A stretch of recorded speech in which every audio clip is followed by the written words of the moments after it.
Outubro é o 10º mês do ano no calendário gregoriano. A palavra outubro vem da palavra octo, do latim, que significa 8. Agora, você, querido audiente, deve estar se perguntando, como assim 8? Se outubro é o 10º mês do ano? Eu vou explicar melhor. No antigo calendário romano, outubro ocupava a 8ª posição, sendo, portanto, o 8º mês do ano, por isso, octo.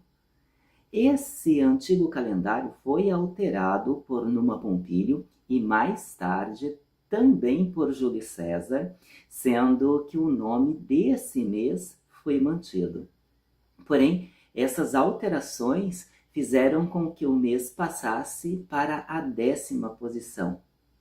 No cristianismo católico, outubro é um mês dedicado à Virgem do Rosário e aos anjos da guarda.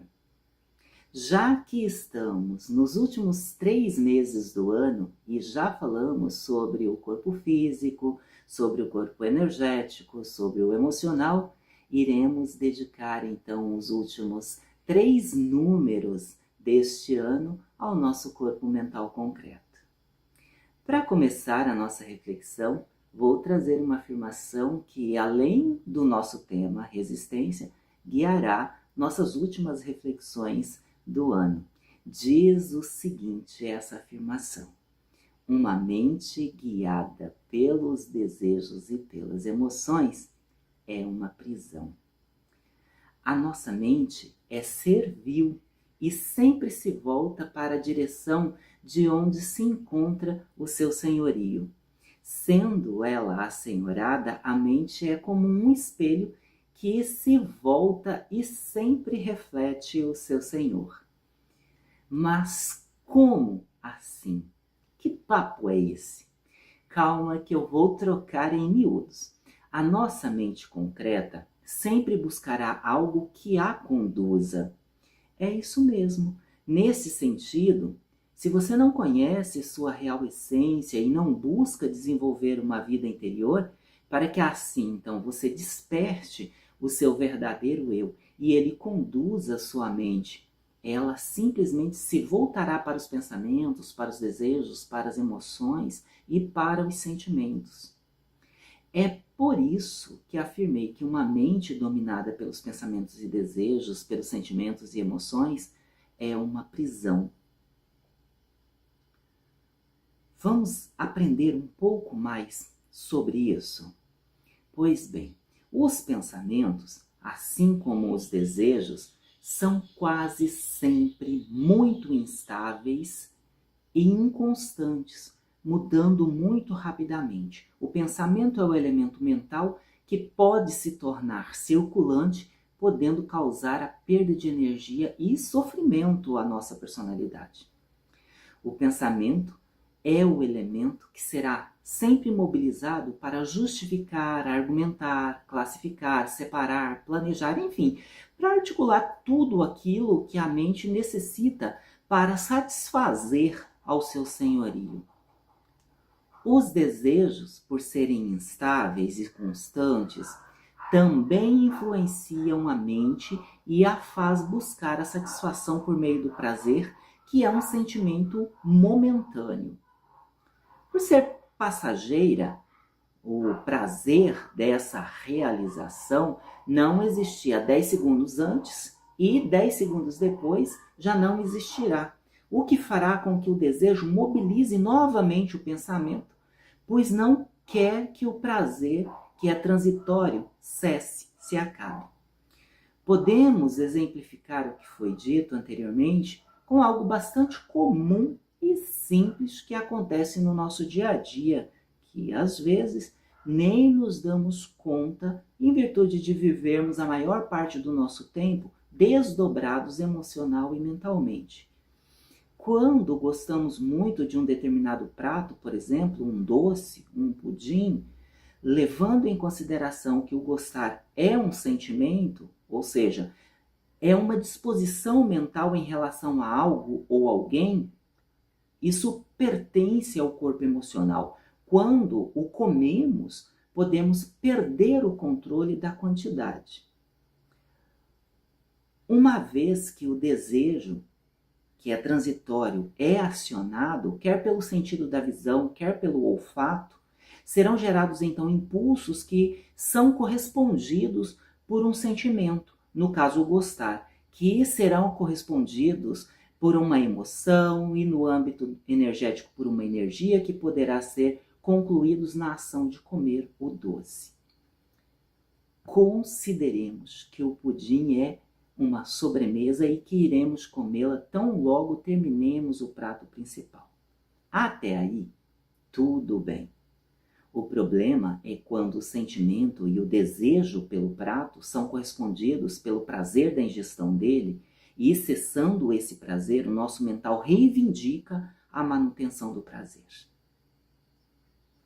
Se não conhecemos como nossa mente operacionaliza seus elementos e os gatilhos que ela utiliza para atuar, poderemos não conseguir resistir ao desejo, que muitas vezes é entendido e justificado como vontade, e assim então cederemos aos caprichos do desejo e do sentimento. Neste caso, nossa consciência é arrastada para a satisfação da nossa personalidade.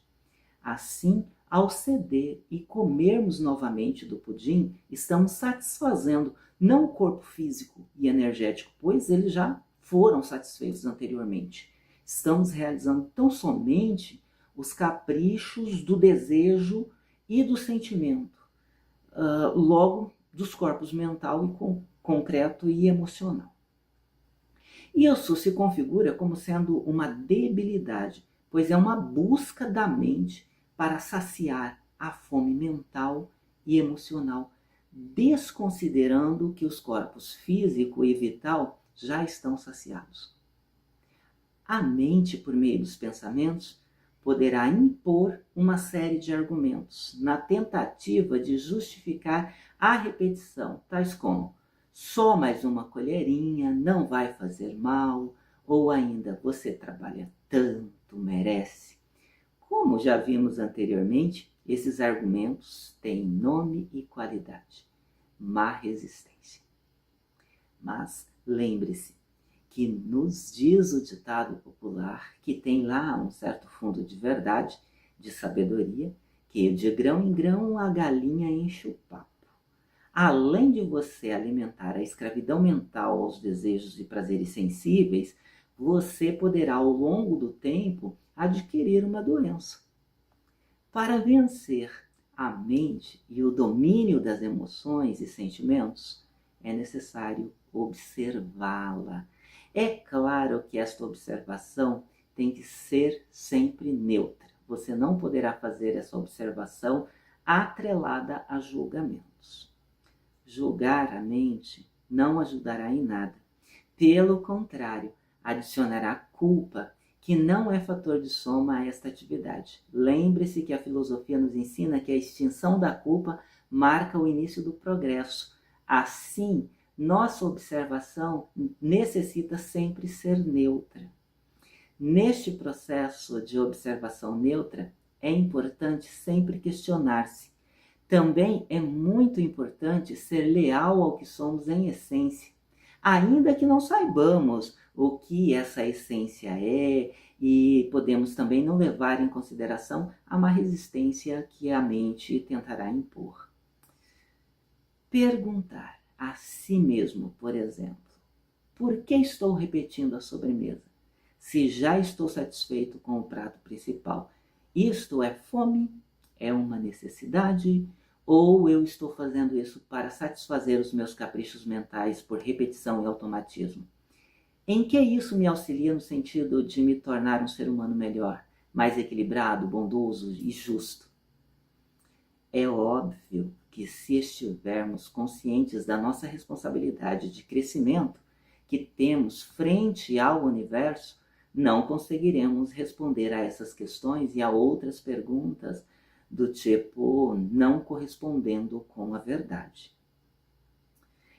Caso a mente esteja muito bravia e não se cale diante da verdade, podemos fazer o seguinte exercício: escrever essas perguntas respondendo-as.